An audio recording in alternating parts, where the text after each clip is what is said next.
Online betting অ্যাপের মাধ্যমে অর্থ পাচারের অভিযোগে এবার ভারতের এনফোর্সমেন্ট ডিরেক্টরেটের জেরার মুখে পড়েছেন বলিউড অভিনেত্রী নেহা শর্মা।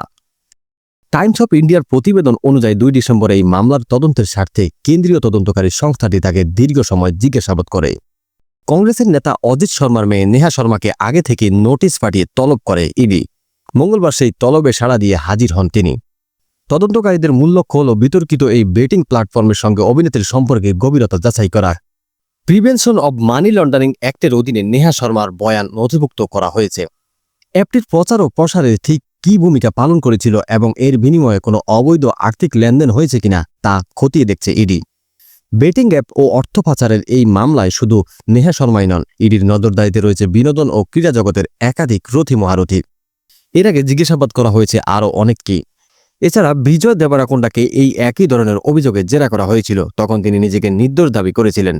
তার যুক্তি ছিল তিনি A23 নামে একটি বৈধ গেমিং অ্যাপের প্রচার করেছিলেন, কোনো অবৈধ বেটিং অ্যাপের নয়।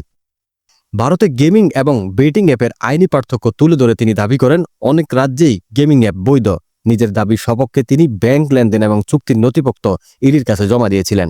নেহা শর্মার ক্ষেত্রে তদন্তের মোড় কোন দিকে যায় সেটাই এখন দেখার বিষয়।